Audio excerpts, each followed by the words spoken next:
gente deu o título dessa mesa de Dobrando os Passos, e aí a gente chamou o Antônio Gonzaga Amador e o Jandir Júnior para falarem sobre a atuação deles dentro do campo da arte e como isso tem friccionado os espaços institucionais, a relação de alguns corpos que passam invisíveis por esses espaços e o quanto de educação atravessa isso, ou isso é atravessado por educação, a partir da atuação deles também em instituições dentro de equipes educativas. Então, obrigado novamente, é com você. Oi, gente. Muito prazer, muito obrigado por receberem a gente. É um prazer conhecer a cidade também. E eu queria agradecer em especial a participar de uma fala como essa também, que permitiu assistir antes. Acho que por conta do trabalho no Rio, a gente divide a vida como artista também com a vida de educadores, enfim, trabalhadores da cultura. E ficam tão interditados, sem a possibilidade de ouvir colegas, conhecer melhor os trabalhos. E aí foi um prazer, assim, entender melhor, ver mais a fundo o seu trabalho. Fiquei muito feliz com isso, de verdade. E é bom ouvir gente inteligente também, né? Mas vamos embora. Funcionou. Esses somos nós dois, de outro jeito. Meu nome é Jandir. Meu nome é Antônio. Pronto. E nós somos a Amador Júnior Segurança Patrimonial Limitada. É um nome que parece propositalmente com o nome de uma empresa, e uma empresa de segurança. Nós fazemos performances no dia a dia, nós vestimos ternos, fazemos a barba, cortamos o cabelo, ficamos em museus, espaços de cultura, posicionados dentro das galerias, dentro dos locais, como seguranças, mas aí as ações que a gente faz variam tanto. Há alguns exemplos que a gente vai trazer hoje, mas é legal trazer algumas coisas antes de mostrar elas, para dar um pouco o contexto, a ética, o caminho que o caminho percorre, que o trabalho percorre para se fazer acontecer. Uma delas, a gente faz as performances de preferência de longa duração. Então, isso significa, muitas vezes, entrar no horário em que a instituição abre, o museu abre, e terminar a performance quando ele fecha. E aí isso cria ali a proximidade com essa prática muito comum das performances de longa duração. Mas as nossas são determinadas não por motivos assim intrínsecos ao trabalho, mas essa zona de vizinhança justamente com o trabalho que a gente faz no dia a dia, como trabalhadores da cultura, como educadores, enfim, toda a ampla gama em que a gente se situa. E também a Amador Júnior é um trabalho que surge por conta das nossas experiências prévias como educadores em museus e centros culturais. Notadamente, nas nossas primeiras experiências, nós, como educadores, ficamos também responsáveis por observar os espaços expositivos. Então, ao passo que a gente ficava lá responsável por fazer as visitas educativas, também precisávamos olhar as obras, olhar a dinâmica do público, avisar para não fotografar com flash, para não tocar na obra. E aí a gente foi vendo essa semelhança, essa vizinhança com esses colegas que estavam lá, principalmente colegas homens, vestidos de terno, e que também estavam ali cuidando, na verdade, de segurança do prédio, né, de segurança patrimonial. Ou seja, alguma coisa que recaía, acho que isso é muito determinante, muito interessante para falar sobre a educação museal, um certo interesse de amalgamar funções, de sobrepor funções, nesse caso, sobrepor ali certas funções, certos interesses relacionados à vigilância dos espaços, né? Mas que abriu para a gente a possibilidade de ver o problema do trabalho na cultura de uma maneira um pouco mais ampla, observando esses cruzamentos que para a gente diziam respeito à raça, diziam respeito à localidade geográfica, desde o Rio de Janeiro, mas em outros lugares também. Desse tipo de trabalhador e de composição corporal que faz o funcionamento dia após dia das instituições de cultura, mas que geralmente estão distantes dos centros, estão distantes desses lugares, estão fazendo um movimento de ida e volta, estão em posições mais cansadas, estão de pé durante o dia para fazer a coisa acontecer. É isso. Tadã! E aí... Obrigado, gente. Valeu. E aí eu acho que a gente pode ver os trabalhos ou... Acho que a gente pode ver os trabalhos que aí a gente vai começando a contextualizar, né? Que a gente chama de serviços, que a empresa presta, né? E aí a gente vai apresentar o primeiro trabalho, que é o primeiro trabalho, que é interessante também pensar como que a gente vai para o campo da performance, né? A minha formação do Jandir não é em arte da cena, não é em arte cênica, né? Eu sou pintor de formação, Jandir é escultor de formação, só que a gente não pinta, não esculpe, mais nesse sentido, estrito senso, né? Eu nunca esculpi na minha vida, né? Mas Sim, só para passar na disciplina. Mas eu acho que isso tem uma relação de formação, e eu acho que isso diz um pouco sobre a condição do trabalho, né? É que eu acho que uma das primeiras coisas que a gente tem que falar, né, são os processos de ações afirmativas em relação à entrada em universidade, né? Isso compõe a nossa formação e compõe a formação de muitos pares entre nós, né? E isso também compõe uma relação de como que a gente se estabiliza como profissionais, né? Porque a gente entra no contexto de, pelo menos eu fiz a faculdade, sempre trabalhando, estagiando, né?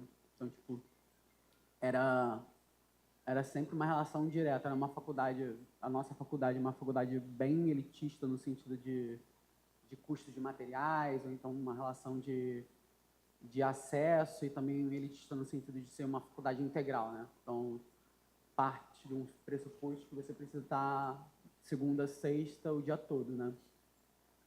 E não necessariamente isso é uma realidade com relação a uma parcela da população brasileira. E aí eu acho que isso forma um pouco da nossa prática artística, porque enquanto a gente está se formando nas suas especificidades técnicas, né? Eu aprendi a pintar, preparar uma tela, uma pesquisa com desenho, modelo vivo, né?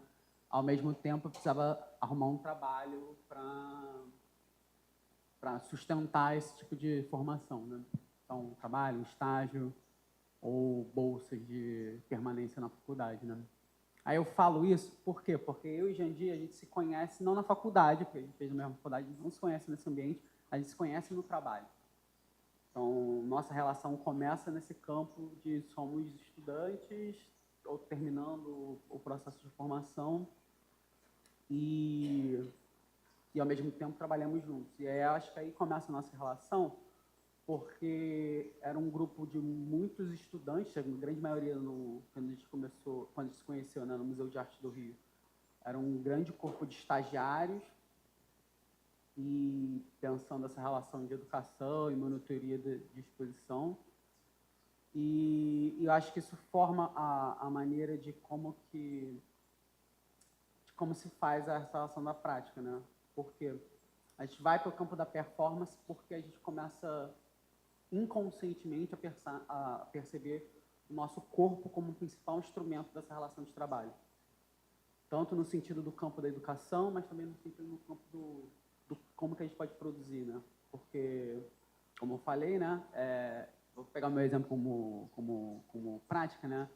Eu fazia faculdade, eu me formei e fui arrumar um emprego, mas quando eu me formei, eu perdi o ateliê. Porque o ateliê era o ateliê da universidade, né? Eu ainda pintava, só que era muito ruim você pintar com tinta a óleo num quarto e sala, né? Porque o cheiro é uma merda, esse cheiro de óleo e tal. Então, e acaba que tipo, eu passo mais tempo no trabalho do que em casa. Então, essa relação do trabalho do ateliê se esvazia quando a gente precisa trabalhar. E aí eu começo a ter essa relação, eu acho que a gente começa a ter essa relação de como que o corpo, principalmente no trabalhador, é o seu principal instrumento e é instrumentalizado. E essa relação do ateliê que não se faz mais no ateliê clássico, e sim numa relação de um ateliê que é mais disperso no mundo, né? Ou na sua cabeça, ou então na relação com a vida. E aí eu e o Jandir, a gente se encontra no trabalho, depois a gente se encontra num curso de formação específico.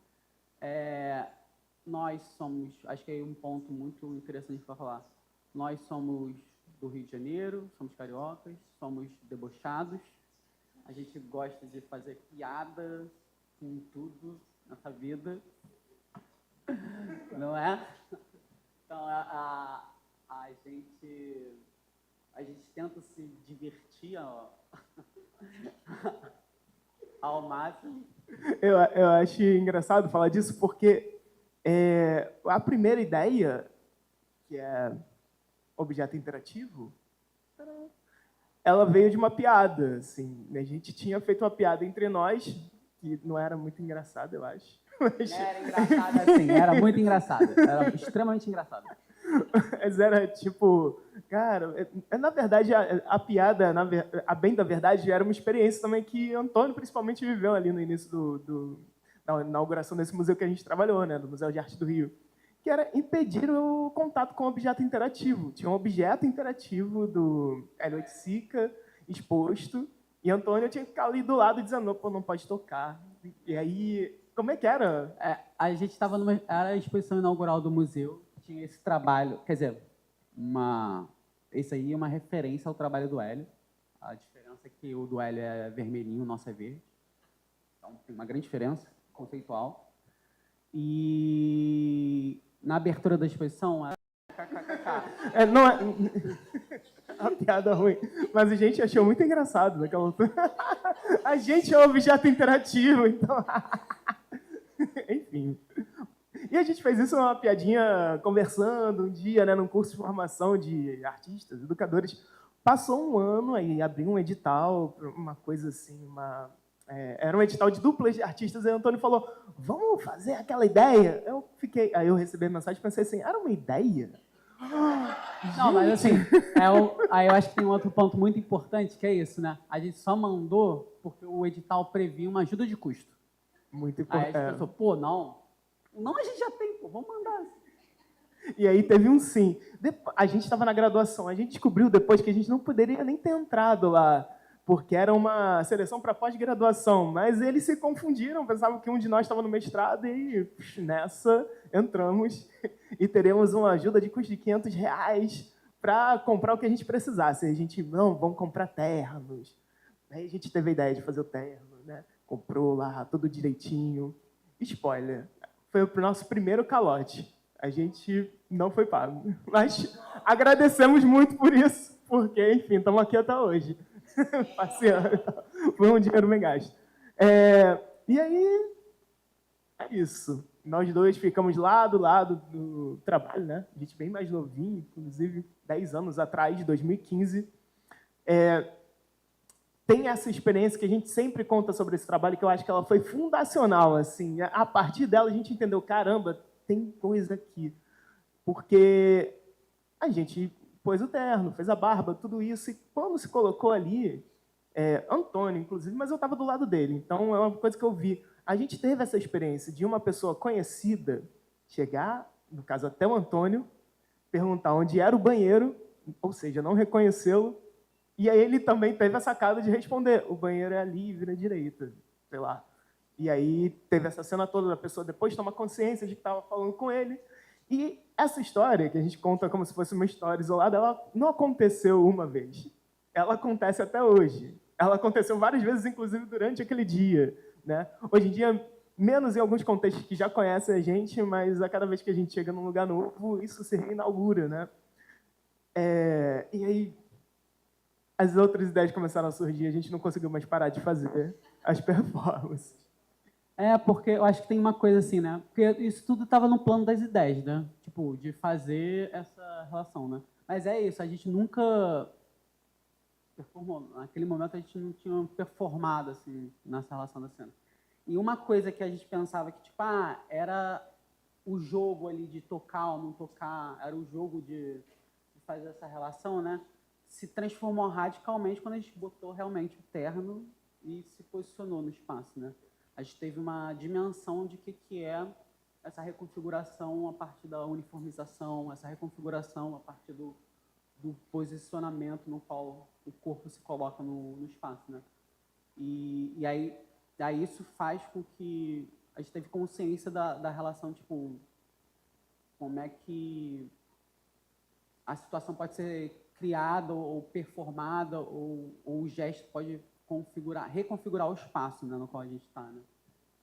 E para passar para outra imagem, né? Também. Só um detalhe dessa performance mostra que a gente usava nossos nomes ainda, a gente ainda não tinha feito o nome da empresa, né? Então veio depois também essa ideia de chamar assim Amadores Júnior Segurança Patrimonial Limitada. Mas a partir daqui a gente vai embaralhar os registros, então vão aparecer coisas recentes junto com coisas mais antigas, tudo misturado. Essa próxima performance, ou melhor, serviço, é chamado sit-in. E para quem passa pelo espaço vê a gente assim, sentado nessa posição. Nós ficamos nessa posição constrangida, e aí tem uma coisa, para a gente foi um paradoxo interessante de se elaborar, de, por um lado, pelo título, aludir a isso, que são os protestos sentados que aconteceram nos Estados Unidos, momento de segregação racial, então permanecer sentados em ambientes exclusivamente para brancos, até que a polícia chegasse.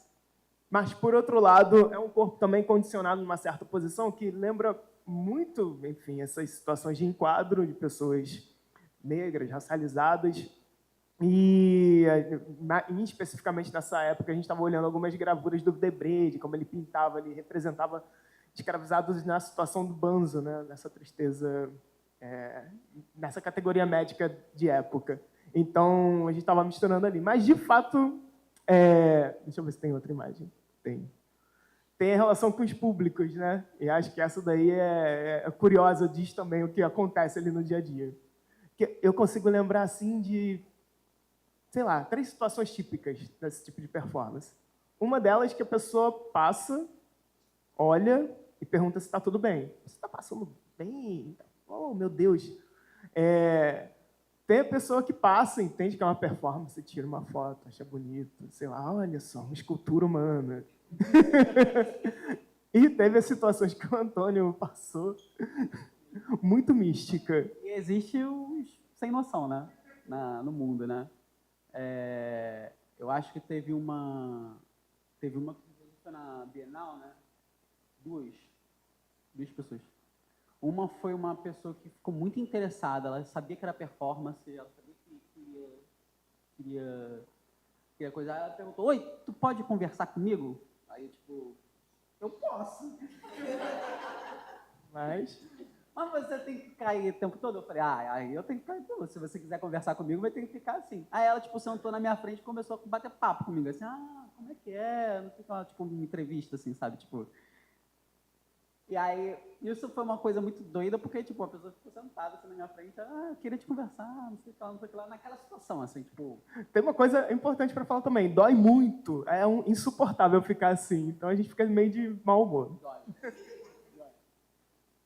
E a pessoa ficou lá comigo conversando, e aí, né, quando você está nessa posição, né, fica meio, dependendo do tempo que você já, sei lá, né, ela começou a conversar comigo, sei lá, 1h, 2h, já tava, tipo, já tá chato já ficar aqui. Eu comecei a responder com poucas palavras e tal, mas ela me entrevistou. E uma outra situação, que foi lá no final do dia, também é a mesma coisa. Porque também tem muita essa relação, né? Tipo, como às vezes o Bienal tem um público muito grande, às vezes as pessoas olhavam essa situação, aí olhava ver se tinha alguém uniformizado da Bienal, falava, e ia perguntar para a pessoa: o que é isso aqui que está acontecendo? Então, aí teve uma vez, teve um momento, acho que era quase no final do dia, uma pessoa chega perto de mim assim e fala alto: eu estou te vendo, você não está sozinho, Vira e tira uma foto minha, eu ouço um clique do celular, e vai embora. E a gente até hoje pensa, nossa, eu não sei, nem tem palavras. Mas eu acho que essa performance, e eu acho que as demais, assim, a gente, acho que dá um tom do que, como que a gente pensa o trabalho da performance nessa situação, né? normalmente, eu acho que, sei lá, 99% das vezes, a gente não faz performance para o público, né? Pensando assim, a gente vai interferir ou falar com tal pessoa. Não é normalmente não é assim. Normalmente a gente cria um programa performativo, né? A gente cria um gesto simples de fazer, então vamos ficar sentados, a gente faz coisas de tal forma. E o que começa a provocar é como que as pessoas reagem a tal situação. Porque elas vão reagir, vai acontecer. Tipo, não tem como não você entrar no espaço e não ser impedido de performar com a gente. Eu acho que a gente cria uma situação que a pessoa vai performar com a gente. Nem que seja, tipo, ignorar completamente isso que está acontecendo ou ser impelido muito forte. Tipo, isso precisa ser movido com as minhas palavras, porque eu não consigo não reparar nisso, sabe? Você não está sozinho. Próximo serviço, cofre. Nele, os seguranças se tornam cofres. Isso significa ter dentes de ouro. Assim, a gente põe um grills, né, na verdade. Não são mudanças muito drásticas. Essa é uma imagem de um close, ali o Tom Antônio também. O resultado disso no dia a dia é muito engraçado, né? Porque é uma performance mínima que aparece na medida em que alguém fala com a gente. E aí, claro, né? A gente fez esses são registros na Bienal de São Paulo.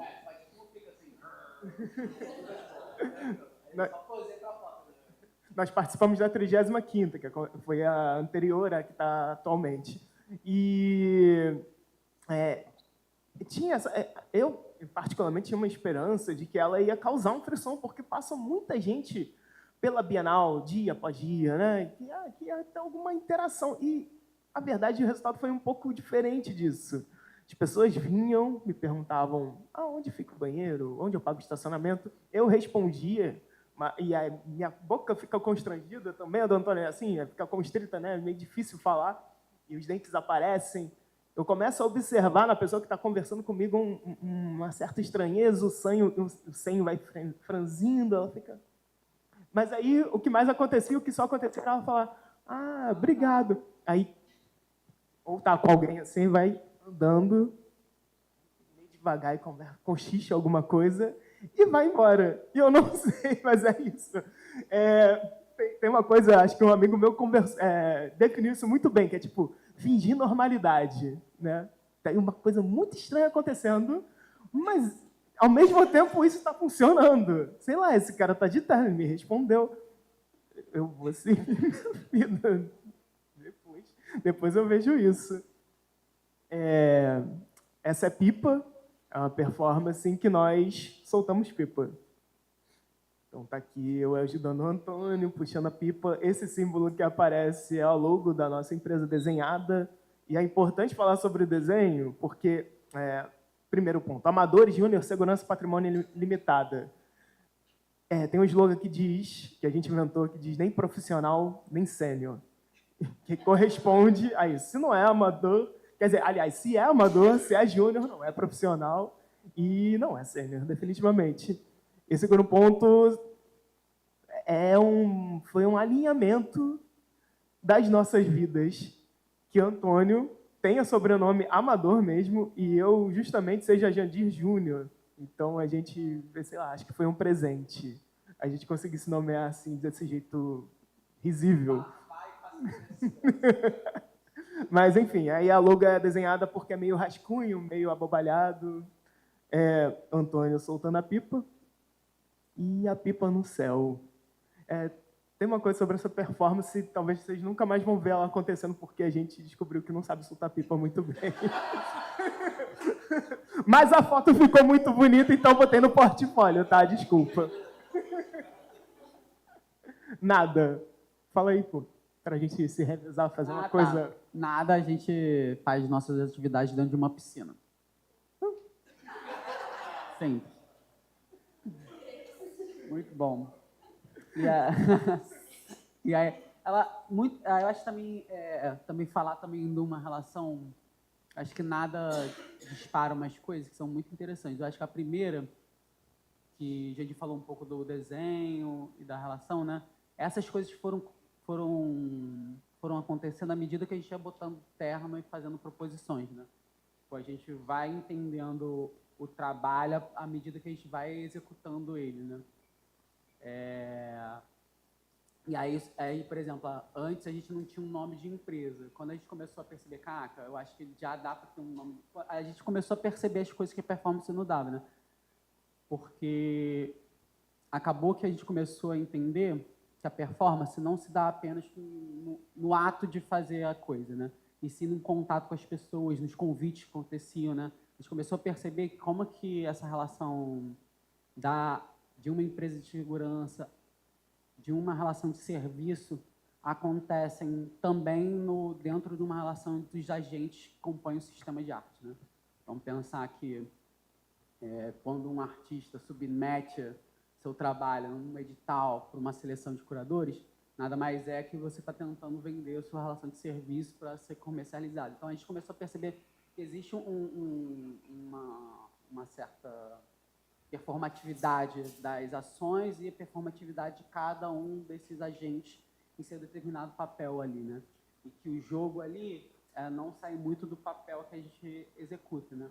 E aí, como que a gente também fricciona essas relações, né? Então, aí a gente começou a pensar, se a gente é uma empresa de segurança, a gente precisa de um nome. Normalmente, empresas de segurança têm os sobrenomes das coisas, né? Aí a gente teve a sorte maravilhosa de ter isso. A gente precisa ter uma logo, a gente precisa ter um PIN, a gente usa terno de tal forma, a gente precisa ter um site, a gente precisa ter um cardápio de serviço para apresentar. E aí, quando a gente começou a performar institucionalmente, aí também performar junto com os curadores, performar junto com as instituições que a gente queria trabalhar, né? As pessoas também começaram a performar com a gente, né? Então, tipo, vários curadores chegaram assim, tem um trabalho, E aí nada surgiu nesse contexto, né? Foi uma conversa de um convite, de uma exposição que aconteceu em Queimados, na Baixada Fluminense, que era para acontecer num lugar que chama um centro cultural esportivo, né? E a exposição, o mote era para pensar, tipo, verão e água, porque a exposição vai acontecer em volta da piscina. E a gente debateu muito, porque, tipo, uma curadoria, porque a gente debateu muito. Não, botem uma sunga, vamos de sunga. Que aí, guarda-vidas, mas a gente ficou pensando, a gente debateu, no primeiro momento eu falei, maneiro, eu quero ficar de sunga. Vamos. Aí depois eu falei, Antônio, não dá. Não dá. E aí tem sempre essa relação também dessa negociação de Jandir, né? Porque a gente conversa muito, a gente troca muito, acho que tem um trabalho criativo de nós dois que é muito de conversa e tal, e a gente entendeu que nós somos uma empresa de segurança de arte. Então, o nosso trabalho é fazer isso. E nossa cena é estar de terra. Essa que configura a relação, né? E aí, nesse sentido, a gente pensou, como que a gente vai fazer uma segurança da exposição? Então, é só entrar de terno de água. Ponto. E aí a gente já fez algumas vezes, é sempre uma cena assim, muito, acho que chama atenção, né? Ela tem um impacto visual, tipo uma pessoa de terra na piscina, em diversos contextos, né? E aí a gente fez vários lugares, assim. Normalmente a gente está tendo uma sorte que os Sescs estão adorando fazer isso. Olha aí, então, tipo, a gente está entrando num circuito Sesc de piscinas. De piscinas. Circuito Sesc de piscinas. Opa! Vai chegar um e-mail. A gente já realizou Sesc Franca e a gente realizou nesse Sesc aqui, que é um Sesc em São José do Rio Preto. Os dois são em São Paulo. E nesse especificamente, foi um dia muito triste, porque estava nublado, chovendo, tipo, ninguém entrou na piscina. E só que esse Sesc é um parque aquático enorme, assim, né? Então, as pessoas entram nesse Sesc e tem como se fosse uma pontezinha, como se fosse para ir da quadra esportiva até o outro lado, né? Que é olhando a piscina, né? Então, tipo, a gente foi lá, ninguém quis entrar na piscina, mas as pessoas passavam para ir para a quadra e fazer qualquer coisa, ficavam olhando e, tipo, nós dois lá na piscina, assim. Aí ficavam olhando assim, olhando assim.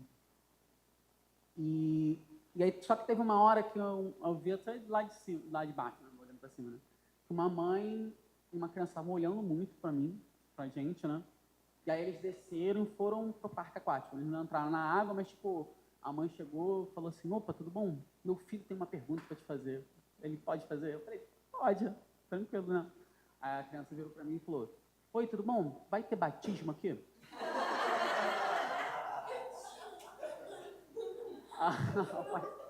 Foi muito bom isso.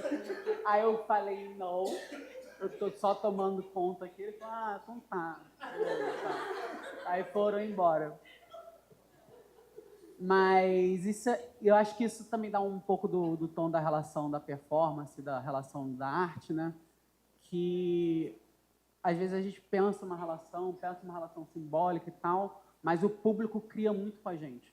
Eu acho que isso me faz a gente pensar também nessa relação como somos educadores e pensar a relação de cocriação junto com os públicos, né? Porque isso não estava no nosso radar simbólico quando a gente pensou, tipo, vamos entrar na piscina de terra. Tipo, não está. Mas eu acho que mas a gente consegue entender e perceber como que essa relação com o público e a performance, acho que dispara muito isso, né? Que é como que as referências, as relações simbólicas, né, são múltiplas e como que a gente também só dispara gestos ou gatilhos para outros tipos de associação, né? E como que muitas vezes a relação com o outro, né, essa relação da criatividade, da experimentação, vai por vias que não são as vias que a gente está pensando nessa intencionalidade, né? Então, tipo, é muito pensar que nessa relação, né, acho que é sempre essa relação de um gesto que a gente faz e essa abertura para os públicos, e os públicos vão estar sempre performando junto com a gente nunca performam sozinhos. Tanto com uma relação, sei lá, positiva, mas também com uma relação de violência, sabe? Porque também é isso, né? Quando a gente abre gestos, a gente também abre gestos com relação de como se estrutura a nossa sociedade, como se estrutura nossas relações institucionais, né? Então, tipo, tanto, sabe, essa coisa divertida, tipo, pô, a criança pensou que ia ter um batismo, ela associou uma relação de um pastor batizando as pessoas, né? Uma pessoa dentro da água de terno, quer dizer que daí tem um cerimonial ali. Tanto essas relações como relações racistas, como relações de violência de classe, que acontecem também, justamente por conta de estar sempre em relação com o outro, né? Se precisar de seguranças ou pastores em piscinas, próximo serviço. Trabalho remoto. Com esse trabalho, foi talvez o serviço que mais circulou, inclusive conseguiu sair do país, teve participações internacionais em outros estados que a gente até então não tinha conhecido, mas porque a gente vai em impressões em papelão, em PVA, em escala humana. Aqui tem outra foto mostrando como fica bem instalado no ambiente expositivo, trazendo segurança a esses espaços. Uma coisa muito importante, é um trabalho pensado durante a pandemia de Covid, a gente estava ali pensando nesse modelo de serviço do trabalho remoto, né? E há uma distinção social muito marcada, né? Quem pôde trabalhar em trabalho remoto, geralmente tinha ali funções administrativas. Enquanto isso, muitas seguranças, repositores de caixa, trabalhadores de supermercados, enfim, de outras instituições, precisaram estar com o corpo presente, né? Mas não a Amadores Júnior, segurança patrimonial. Ela pensou de outra maneira para 2 seguranças só. Funcionava. Funciona até... A gente, de vez em quando, recebe uma foto de alguém que encontra no almoxarifado de algum desses lugares um boneco nosso, assim, e toma um susto. Na Casa de Cultura Maricantana, durante muito tempo, eu não sei se o Antônio ou eu, foi colocado do lado do banheiro. Então, sempre tinha alguém que ia no banheiro e achava que, olha só vocês. Foi? Ai, que foda. E é na Casa de Cultura, isso daqui. Olha só. Esse é Frestas, é um outro serviço. Nele, a gente vigia o espaço expositivo meio escondido. Aqui está o Antônio. Isso causava alguns sustos? Causava. As pessoas ficavam... Sim. Isso foi na Bienal. A Bienal é grande, né? Então as pessoas ficam dispersas assim. Aí do nada aparecia alguém e olhava assim para a rampa, para um cantinho, e via essa cena aqui. Tomava um susto, voltava, chamava alguém e falava: meu amigo, eu lembro de quando eu deitei aqui. Eu falei assim, ai, vou deitar aqui, e deitei. E aí, do nada, apareceu uma bombeira, apareceu não sei quem, falou: pelo amor de Deus, você tá bem? Eu falei: sim, tá. Tô aqui trabalhando. Então, a Amadores Júnior, ela acaba causando também uma cena com os trabalhadores, as trabalhadoras, né? O que vai pelo caminho do que também a gente acredita de que o público, aliás, o público de arte são os públicos de arte. Os públicos, esses tantos, também compõem a gente mesmo, que está ali todo dia. E, claro, é uma relação como espectadores muito diferente. Mais uma imagem do Antônio, muito bonito, um pouco mais afastado. Vamos ver qual é o próximo. Não lembro. Isopor. Isopor. Ah, fala você. Eu tô... revezamento, pô. Tá. Isopor é uma performance que a gente pensa a recepção dos públicos e muito uma relação também de acho que cultura de subúrbio, acho que cultura das nossas vidas, que a gente fica na porta da entrada da instituição, tomando uma cerveja e comendo os salgadinhos, numa relação de receber as pessoas na casa. Eu acho que tem essa coisa de pensar a relação do isopor, de ao mesmo tempo ficar lá e pensar essa relação. E aí a gente fica aí, normalmente 8 horas. Um ponto importante de falar, é difícil beber 8 horas, tá? É difícil. Ficar sentado 8 horas no mesmo lugar, bebendo. Parece fácil, mas não é, tá? É difícil. Complicado, cansa. E resulta em cenas, assim, icônicas. Não separamos o vídeo, mas tem um vídeo que eu amo. Eu e Antônio na porta bebendo, já muito louco de beber. E aí a gente bota... porque também tem é sonora também. A escultura sônica. Tem um radinho, tem uma play... Tem um radinho, a gente faz uma paisagem sonora da... paisagem sonora. Playlists incríveis. E a gente brigou muito por causa dessa performance, porque os nossos gostos musicais, né? A gente estava, não, vamos fazer a playlist de samba. Pô. Aí foi, a certa altura, a coisa vai se embagaçando. E o Antônio coloca Jorge Versilo. Aí eu reclamei, eu não gosto de Jorge Versilo, Antônio, pelo amor de Deus. E esse vídeo é ótimo, porque começa a tocar Jorge Versilo, e tem um amigo filmando, e a gente se escangalhando de cantar Jorge Versilo. Já era umas 4 da tarde, já? A gente estava desde as 10 da manhã. Chega de bandido, mano. Muito doido. Eu lembro de largar a latinha, pegar meu celular e começar a cantar no celular. E eu largo o celular, canto na latinha. Olha, meu Deus. Mas é muito engraçado. E a gente fez, eu acho que em 3 lugares, né?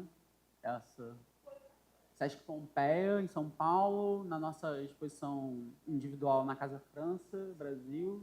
Homenagem. E na Bienal de São Paulo. Essa foi no Sesc Pompeia, da Bienal, não tem fotos aqui. E eu acho que nos 3 lugares aconteceu uma coisa que eu acho que acho que diz um pouco também dessa relação, né? Não importava o que a gente estava fazendo. E muitas vezes não importa o que nós estamos fazendo no espaço positivo, né? Existe uma relação, tipo, existe uma relação de público ali, eu tenho que procurar alguém que vai me dar uma orientação, não importa o que essa pessoa está fazendo. Normalmente o terno dá essa puxada, né? Então, tipo, sempre que a gente está ali, tomando cerveja, se divertindo assim, né? Tem alguém chegando, oi, tudo bom? Onde é que paga o estacionamento? Oi, pode tomar conta aqui da minha bicicleta enquanto eu vou entrar na Bienal para ver a exposição? Aí você fala, não, né, meu amigo? Pô, não posso tomar conta de uma bicicleta aqui. Muita gente pedia para tomar conta de bicicleta. Dá uma olhadinha enquanto eu visitava. Foi muito estranho isso, né? Eu acho que entra nessa conta aí do fingir normalidade. Até nesse ponto, obviamente, a gente bêbado, sei lá, bebendo em cadeira de praia, mas ainda haviam seguranças. Porque eu acho que tem uma relação também, eu acho que da performance, eu acho que entra muito Se for a gente pensar num campo mais teórico, um campo mais coisa, né? Existe uma relação da performatividade da performatividade que traz de volta para si a relação do serviço. Não importa o que a gente está fazendo, sempre vai retomar a relação de que está a serviço de alguma coisa, né? E o terno, talvez seja o terno, talvez seja os nossos corpos, talvez seja a nossa relação racial que puxa isso, né? Então, não importa o que a gente esteja fazendo, ainda assim existe uma relação forte de contexto de sociabilidade, né? De estrutura, de performatividade que a gente se organiza ali, né? Que puxa de volta, né? Que essa distinção é interessante para a gente, porque, por um lado, chama-se muito comumente de performance, né? Coisas que a gente faz, botar o corpo para jogo numa cena artística, mas quando a gente fala da performatividade, Antônio traz aí, entendendo que ainda assim há uma cena expandida, uma certa forma de condicionamento que a gente chama de performatividade, que é o que a gente faz no dia a dia, né? Como acordo tácito. Ninguém discute sobre o que a gente está fazendo, mas a gente está ali.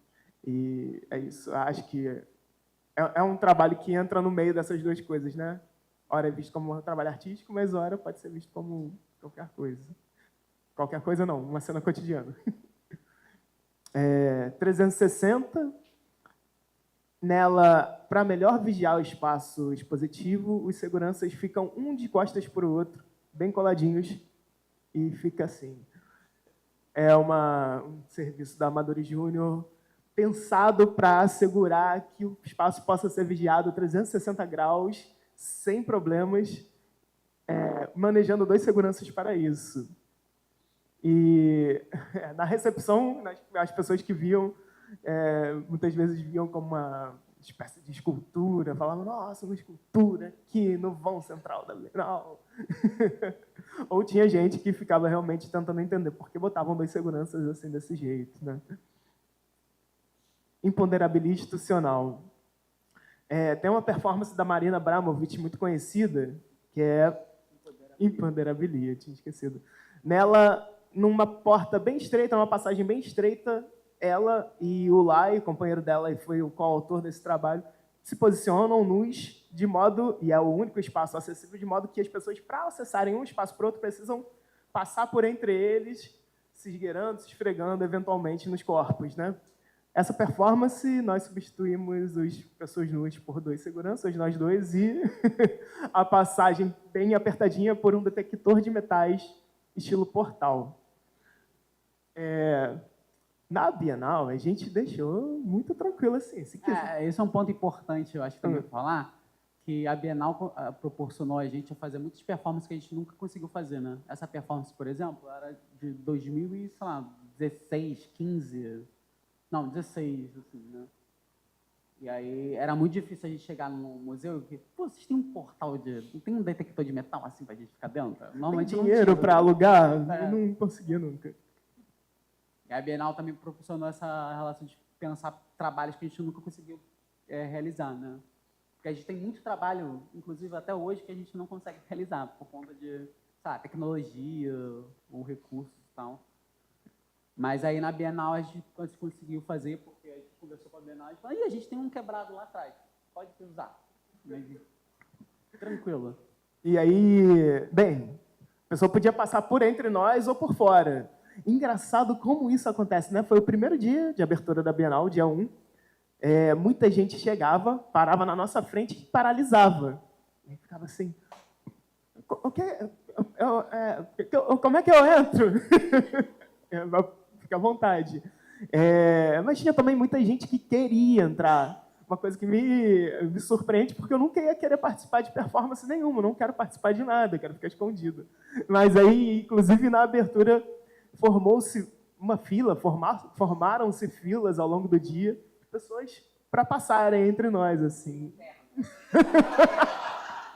Olha só, é apertado, gente. É apertado. Você podia entrar por qualquer lugar. Se você escolheu entrar por ali, é porque você queria perturbação. Aí tu pergunta, Jandir, Antônio, não foram vocês que pensaram isso? Pô, estão reclamando agora? Sim, estamos reclamando. Sim, fomos nós que pensamos.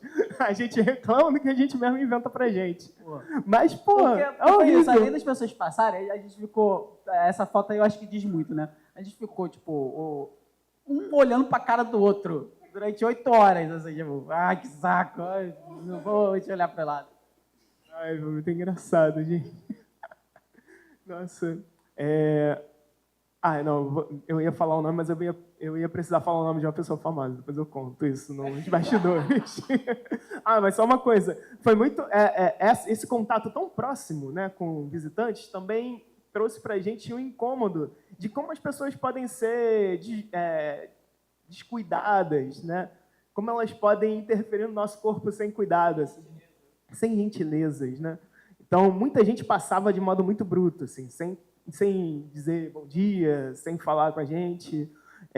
Isso me lembra até uma coisa, né? Eu acho que a gente se veste de terno nessas performances, mas elas são como se vê no espelho, na verdade, quando a gente está com outro tipo de uniforme, eu acho.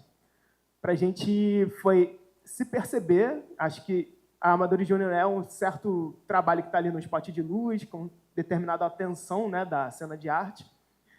E aí tem certas coisas que são problemas que a gente vivencia no dia a dia e que a gente consegue elaborar, falar em público, porque nós somos artistas. Mas quando a gente vivencia isso dia após dia, sei lá, como educadores, como monitores, não tem essa mesma cena para receber nossas reclamações, né? Então, para mim, a Amadores Júnior me fez entender isso, né? Que ela me fez perceber que há uma ausência de uma fala pública de muitos trabalhadores e trabalhadoras da cultura e de vários outros lugares, principalmente essas posições que são racializadas e são de base, que sustentam, né, o funcionamento padrão desses lugares. Próximo serviço. Assento. Nele, a gente, ao invés de sentar no assento, a gente... não, desculpa. Caraca, eu confundi a performance.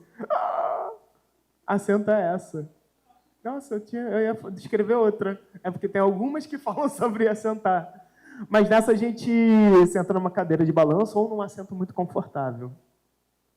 Só que esse assento é de uso exclusivo para os funcionários. Então, é uma performance que resulta numa presença posterior do trabalho. Então, a gente fica ali, se balançando. Aqui está o Antônio, meio sério, né, fazendo a vigilância. Mas essa cadeira continua depois. A gente realizou ela só uma vez, foi na FGV Arte, ali no Rio de Janeiro, numa exposição chamada Afro-Brasilidades, e deu como instrução para o espaço que a cadeira ficasse ali com esse serviço e, enfim, as pessoas que poderiam sentar eram os próprios funcionários, né? Tem que ser funcionário para sentar. E é engraçado porque a gente não sabia disso, mas há uma reivindicação dos trabalhadores de lá por cadeiras, para poderem sentar, porque, principalmente seguranças, não tem esse lugar de microdescanso. Isso é uma coisa importante para se discutir. Uma das pautas importantes sobre o trabalho de vigilância em museus e centros culturais e em outros espaços é que é necessário períodos de micropausas para prevenir certas doenças, né, certos adoecimentos futuros que acometem a categoria aos montes, né? Enfim, no final das contas, a gente não viu tanto a cadeira sendo usada, mas ela estava lá e, pelo menos, sublinhou esse problemão, né? Vidro. Nela, a gente vigia bem de pertinho o espaço, só que tem um vidro entre nós. Essa a gente realizou no Museu Paranaense, num espaço de vitrine, então a gente ficava dentro de um espaço que talvez deveria estar nos objetos artísticos, e ali tinha um segurança. E esfregando o rosto, também as pessoas interagiam. Teve gente que gostava de um contato, né? Isso também, pela aproximação, pelo olhar mais próximo, esfregado o rosto, ia também deixando marcas. Essa performance deixa marcas posteriores. É uma dessas que, para além da ação no dia, também resulta em algo que fica instalativo posteriormente. E Modelo Vivo é uma performance mais recente e que também é uma performance que resulta num espaço instalativo um pouco maior, né? O modelo vivo são práticas muito comuns de aulas de desenho. O segurança, aliás, o segurança, né? Tem uma pessoa, geralmente nua, geralmente uma mulher, sendo desenhada por outras pessoas em cavaletes. A gente começou essa performance no Sesc Niterói, no Rio, com uma galeria vazia e alguns cavaletes colocados. Os públicos eram convidados a desenharem, mas ao invés do modelo vivo propriamente dito, tinha gente no canto da galeria vigiando. E ao longo da exposição, esses desenhos eles iam preenchendo as paredes. Então a exposição começou vazia e no término dela ela estava tomada por desenhos. Graças a Deus deu certo, deu certo. Foi gente tomada por desenhos no espaço expositivo. Opa, aqui é uma sem ninguém. Essa parte final na apresentação, porque a gente também queria falar um pouco sobre isso, né? De como a Amadori Júnior tem seus trabalhos, mas também eles resultam em instalações, em coisas posteriores, né? Permanências um pouco maiores da performance. Então, o modelo vivo, por exemplo, teve um espaço que foi ficando assim. Ainda encheu um pouco mais, essas fotos são do meio do período dela. Essas são imagens da nossa exposição individual na Casa França Brasil, no Rio também. E ali tem alguns croquis, os desenhos que a gente faz preparatórios, fotografias, 2 ternos, são uma performance sem o nosso corpo, que a gente chama de terceirização, então...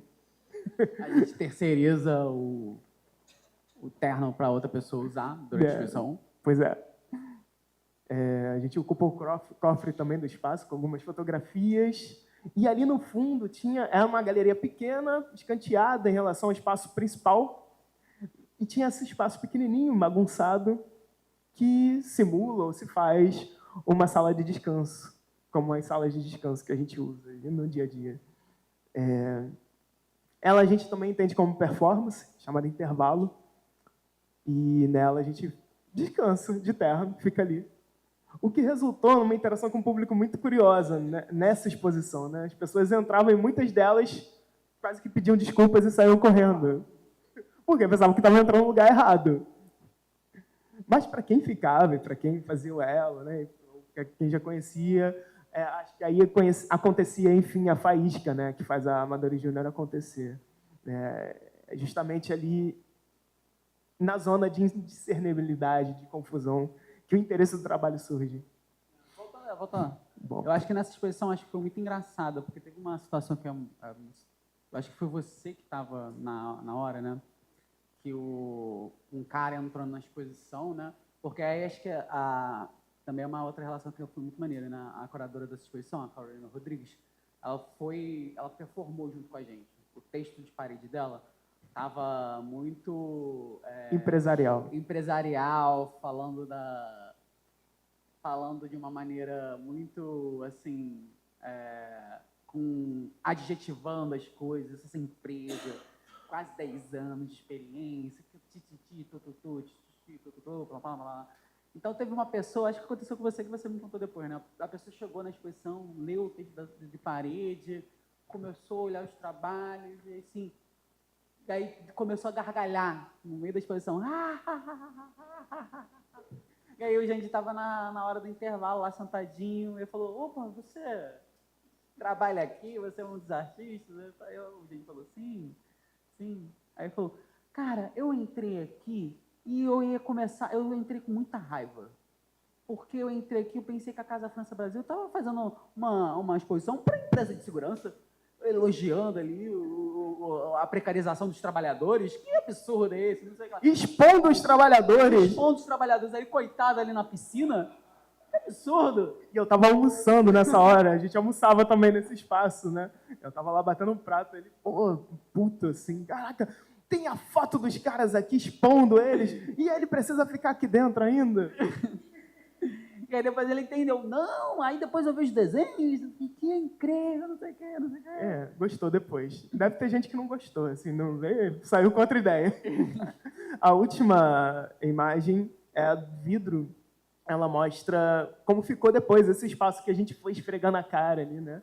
Então tem algumas fotografias que foram feitas, tem um vídeo de registro, E a parte que eu gosto muito é que isso tudo está dentro dessa vitrine manchada pela performance. Então, essa mancha vai ali interferindo também na visualidade do que ficou depois. Acho que é um encerramento também dessa apresentação legal para dizer uma coisa que o Antônio já trouxe um pouco, que Amadores Júnior é uma performance com a gente, vestido de terno, mas que vai pedindo outras coisas para acontecer, né? Nosso site parece um site de uma empresa de segurança, com todos os termos lá, serviços, clientes, tem um chat, inclusive, para você... Também, muitas vezes, nossos contatos por e-mail com interessados é bem protocolar. A gente escreve, muitas vezes, como se fosse uma empresa de segurança. A Carolina, nessa exposição da Casa França Brasil, escreveu como curadora, com uma mão assim muito empresarial também. É uma performance que vai convocando coisas além e vai se espalhando para além da execução com o corpo, na hora, ao vivo.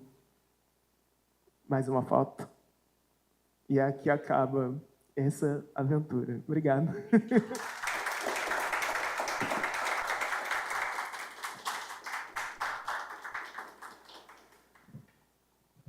Obrigado, meninos. Foi incrível ouvi-los. Alguém quer falar alguma coisa? Perguntar? Colocar? Só até vou passar a palavra para a Elaine, mas vocês começaram apresentando ali o encontro do PPGAV, né, de 2015. Eu não sabia que era lá que tinha surgido a coisa do trabalho. Eu lembro que eles selecionaram 3 duplas. Eu fui uma das duplas com o Matheus. E André e Gino era uma outra dupla com a Luísa, né? E aí, mais uma coisa sobre isso aqui, enfim, estou trazendo isso porque, assim, eu recebi os R$500, então acho que vocês vão atrás disso. Gente... O que falaram pra gente é que a gente tinha que emitir... Eles não falaram isso, que tinha que emitir nota com o CNPJ da parada. Aí eles só falaram assim, recolhe as notas. Eles falaram, beleza, fui no Saara. Eu ainda a gente teve dificuldade de encontrar a loja com emitindo nota. Imagina botar a CNPJ das coisas. Botei até a foto de novo. Oi, pessoal, eu sou Elaine. Parabéns, pelo trabalho. Eu já tinha ouvido falar de vocês, mas muito bom ver todas essas propostas. Eu queria, só uma curiosidade, queria saber quanto tempo vocês ficaram em cada piscina, se foi por um período, dias seguidos, e quanto tempo por dia vocês ficavam.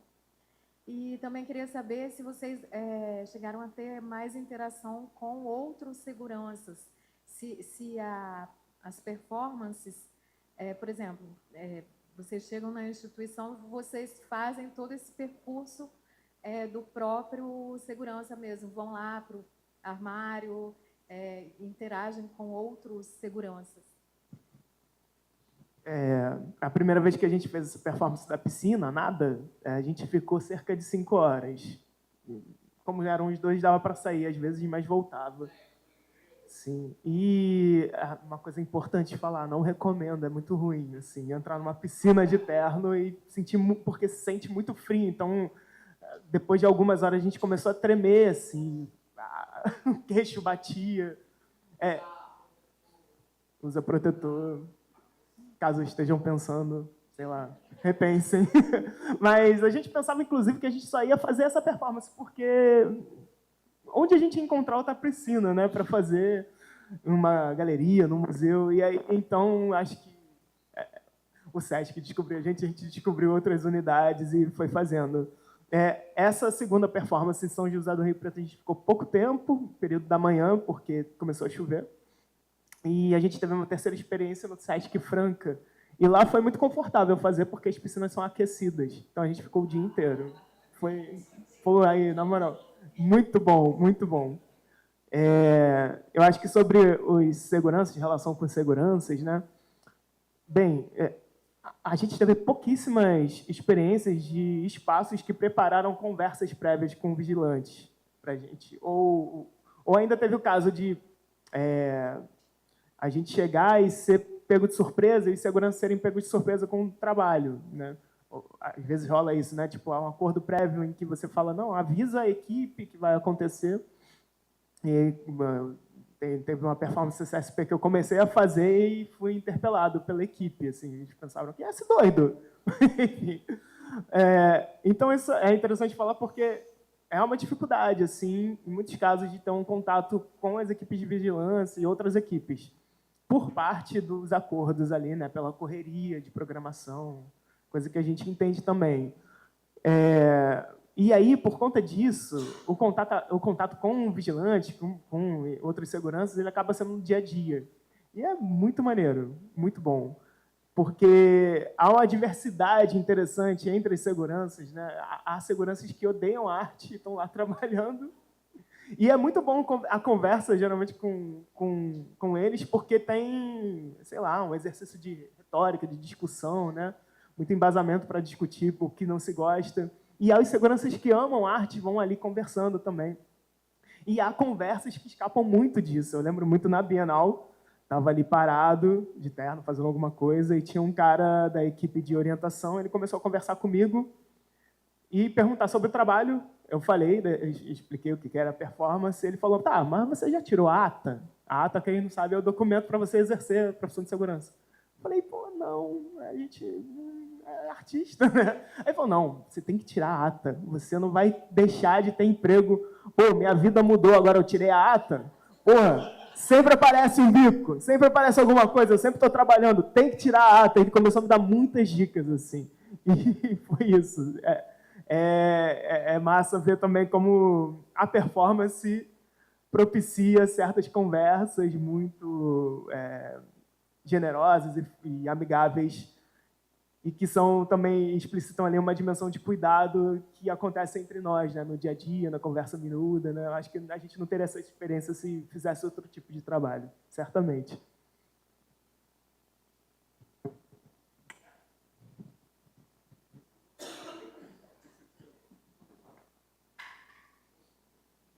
Bom, mais alguém? Raíssa? Oi, gente, bom dia.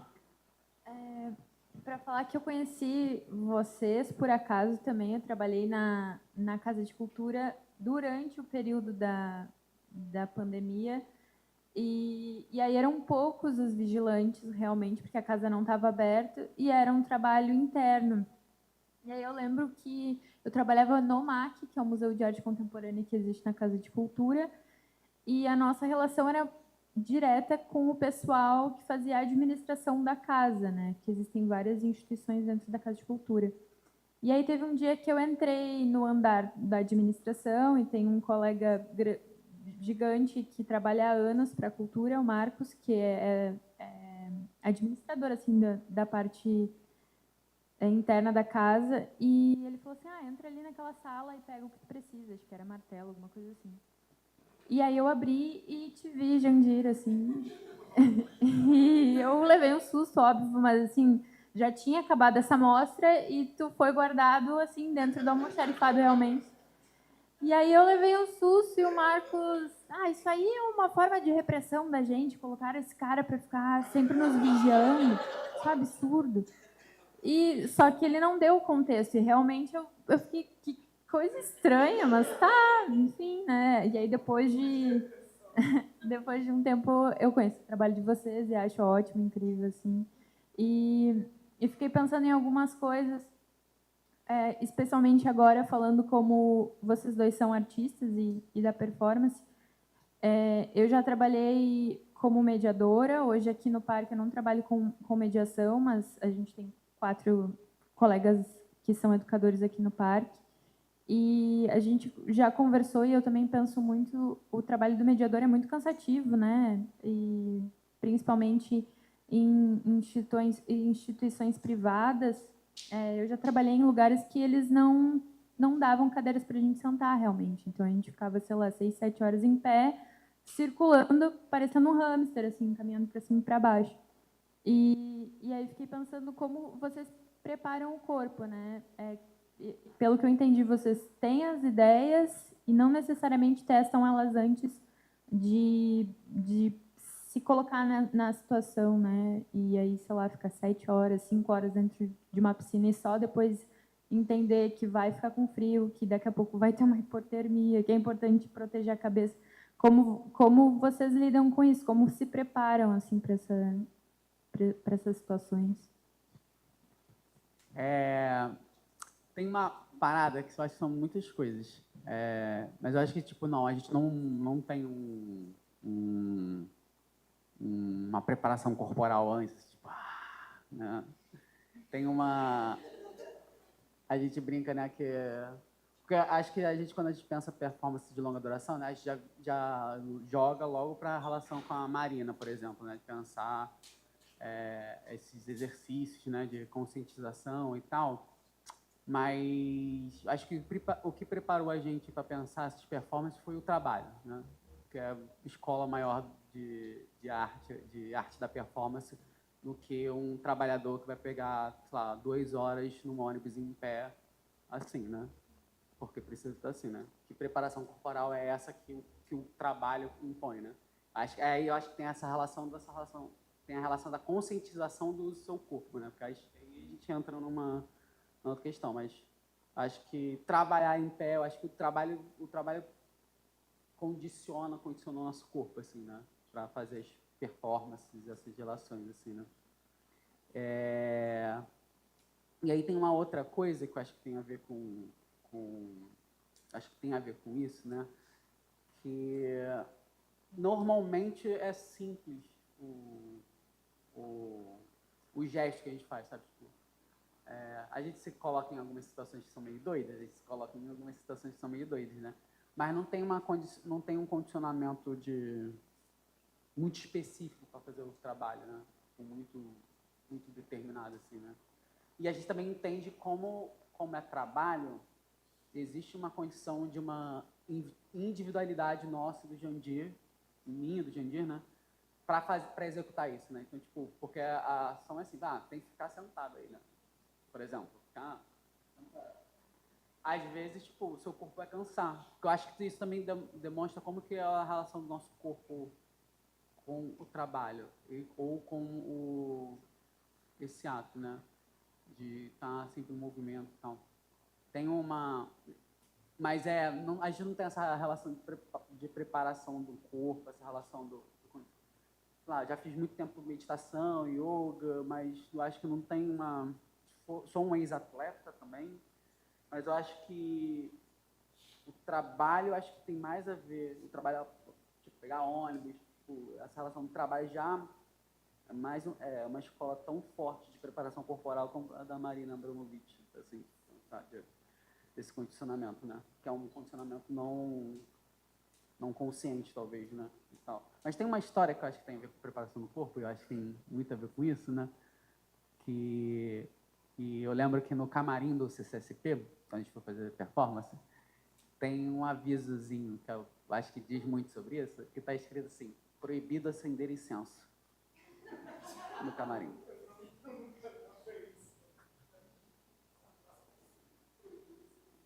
E aí a gente ficou nesse camarim, a gente ficou olhando, olha, Edilha.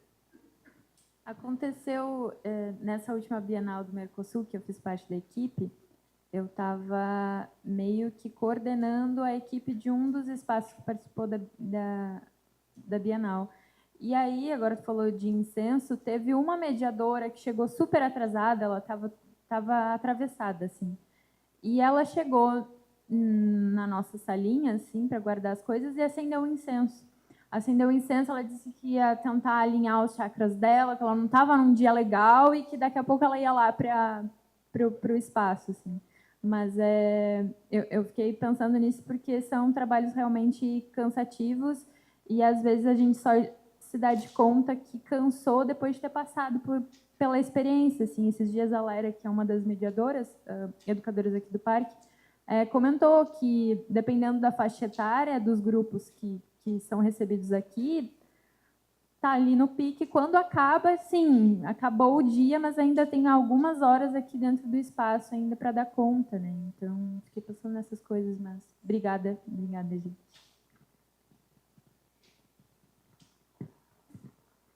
Bom, acho que se ninguém quer... Você quer?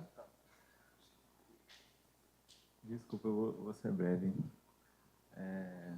São muitos trabalhos, né? Muitos trabalhos. E eu achei muito interessante colocar, não sei se foi decisão da curadoria do Natan, colocar a Ante e vocês juntos no mesmo dia, porque parece que conversou bem. Você disse que não gosta de estar no ambiente, que evita estar no ambiente, e vocês é o totalmente contrário, que é misturar ao máximo o ambiente. Com a proposta de deslocamento também. Mas achei muito interessante isso, porque também condensa esse trabalho de obra de arte, artista e mediador ao mesmo tempo, no mesmo corpo, interagindo com o público também. E aí eu fiquei pensando, né, porque como mais público do que artista, eu quando estou numa exposição, eu fico pensando assim, o que passou na cabeça do artista para fazer isso, tomar essas decisões aqui. E eu acho que tem uma troca, né, de vocês pensarem o que está passando na cabeça do público ao interagir com uma obra de arte, né? Eu gostei bastante de alguns episódios aqui que vocês contaram, né, do menino perguntando se era um batismo, da mulher querendo conversar por horas. E aí a questão é a seguinte: como vocês já condensam obra de arte, artista e mediador também, como vocês conversam com os mediadores das exposições? É isso. Acho que esse é um dos espaços, né, em que essa conversa acontece. Eu acho que no dia a dia, a conversa com seguranças, que eu comentei, ela também se expande para as outras equipes que estão lá, né, fazendo a coisa acontecer. Então, educadores, muito comumente mediadores, né, bombeiros, brigadistas.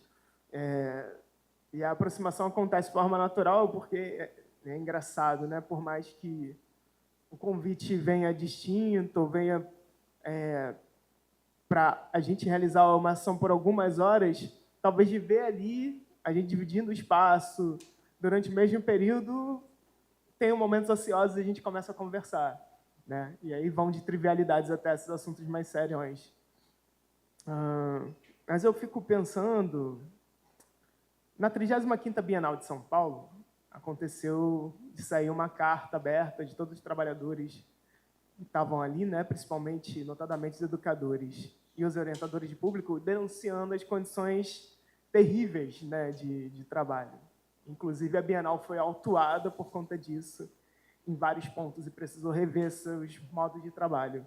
Mas, a certa altura do texto, quem redigiu a carta diz que é bizarro, vou inventar palavras aqui, é bizarro que uma Bienal que tenha artistas que lidam com os problemas de tantas formas ali passados, reproduza para o seu corpo de trabalhadores esses mesmos problemas, né? Uma Bienal que fale sobre os problemas que afligem pessoas negras, imponha problemas que são de ordem racista para essas mesmas pessoas. Uma Bienal que fala sobre pessoas gênero, sexo, dissidentes, e impõe esses mesmos problemas para as pessoas que estão ali trabalhando no dia a dia. E por aí vai. E quando eu li isso, me veio esse estalo de uma responsabilidade, ao mesmo tempo de uma alegria, de entender uma entrada da Amadores Júnior numa coisa que ela está contribuindo junto. Teve uma vez que uma amiga nossa, a Priscila, perguntou para a gente o que mudava com as nossas performances. Quer dizer, vocês fazem isso, vocês criticam, o que muda nas instituições? E a gente falou, nada. E ficou meio bolado com isso. Nada muda, nada muda, né? 1 zilhão de problemas acontecem. Mas essa carta me deu uma força sinistra, assim, falei uma coisa bem carioca, sinistra. Ela me fez entender que a Amadores Júnior, por existir, e só isso, e só fazer o trabalho artístico, ela sublinha numa certa posição diferente os problemas que estão acometendo a gente quando está nessas posições de trabalho, principalmente essas posições precárias, né? E isso, naquele momento, serviu como subterfúgio muito interessante para uma linha argumentativa daquela carta. E ver que a Bienal foi autuada, me desculpe a Bienal, eu adorei participar, inclusive, me chamem mais vezes, mas ver que a Bienal foi autuada foi um fechamento de ciclo muito importante para pensar isso. Eu acho que é uma pergunta ainda muito em aberto, assim, sobre as conversas, sobre como a coisa acontece. Mas foi um momento que me trouxe uma espécie de alegria, uma alegria coletiva, assim, não tão centrada nesse tipo de alegria que é a alegria da satisfação pessoal de fazer um trabalho artístico, sabe? Essa foi tremenda para mim.